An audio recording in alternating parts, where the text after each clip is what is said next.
Our GMC Sierra X of the night comes from ML Football, and it says it's wild. Team success with and without Chase Claypool. The Bears were 0-13 with him, 2-1 without him. The Dolphins 0-1 with him, 5-1 before. Steelers 2-6 with him, 11-4 since trading him. But they actually played more games in Pittsburgh than just those 2-6. But I guess it's the Claypool curse. He's not helping wherever he goes. A lot of people on the lines, Chris. Let's get right to it. We have Rick in Squirrel Hill. Go ahead, Rick. Hi, Bob and Chris. A couple things the Penguins have to improve. It seems like all these skaters are skating right in on the net, unattached. I think they need a defenseman that stays at home, a big guy that can move them out. It seems like every goalie they face is a reincarnation of Ken Dryden. Of course, they have to improve the power play. And I agree with you, Bob, about Carter. He's a big guy. At least let him stand in front of the net, screen the goalie, and maybe he'd be hard to move. So I just want to know your opinions on those. Yeah, and I agree. And, Chris, it's just doing something different. You can't keep doing it, and if you're going to defer to the guys who are the Hall of Famers and you don't want to mess with them because of it, then, you know, quite frankly, you're not doing your job. You got to do it at some point. And to me, it calls for a shakeup. It calls for a shakeup. They try to put like the 5 individually best hockey players they have, it seems, offensive players out on the ice with no thought on that power play to, does this guy fit? What is this guy's specific strength? They have some redundancies there, like I said, because I don't think they want to mess with maybe some proud guys and some egos who don't want to be seen as second power play players. I mean, Chris Letang, to his credit, has taken that demotion well. Carlson's a little better at that, maybe a lot better.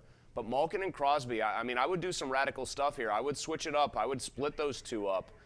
This is early in the season, but they biffed a couple of the games that they should have won to prepare them for this little Dallas-Colorado stretch. They can't afford to fall any further behind here. I think Mike Sullivan needs to put a lot of different things on the table and be willing to go with them. Zach Williams says lots of empty seats at PPG Paints tonight. I was up there. There were, you know, a few rows of them here and there. I'm not sure what the attendance was. They didn't announce it the way they used to, but it was not a sellout crowd, and that's something, again, weeknights are going to be a challenge that way unless they start changing things around. Let's go out to Matt and Butler. Hello, Matt. Hey, guys. Good evening. Good evening. I agree with everything you guys just said and would add to it. Our goaltending, I think, is atrocious. I don't see a window for this team anymore. I think it's past because we didn't improve goaltending at all. All the issues we've said, and I don't see why Jeff Carter's on the ice.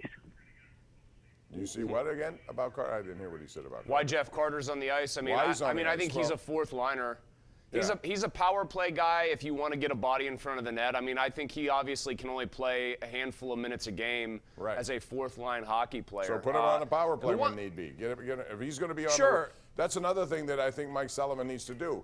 They've gotten no scoring from their bottom 6. They brought in Radim Zohorna, Chris. They need to do more. And if a guy like Jeff Carter is here just because he's been paid, that should not be the reason. Sit him in the press box once in a while if that's the case.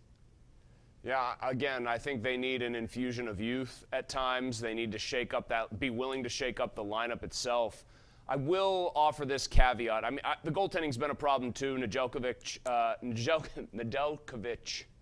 God, I can't even say his name. They can't play defense. He hasn't been great, but Jari's been worse. That's been a problem. You know what I would say, though? I would caution people one thing. We're piling on, and I understand why. They've lost all these games in a row now. They've looked bad in the process. The Stars are one of the 3 or 4 best teams in the entire league. I would not be at all surprised if the Dallas Stars won the Stanley Cup. So you are seeing one of the primo teams in the league. They played 20 good minutes, and then they got snowed in by Dallas. I would still be far more concerned with that egg they laid against St. Louis in St. Louis over the weekend. Now we're going to take a break, come back with more. It's the Ireland Contracting Nightly Sports Call. We do it every single night of the week. We're right here on KDKA Plus and simulcasting on 93.7 The Fan. Don't go away.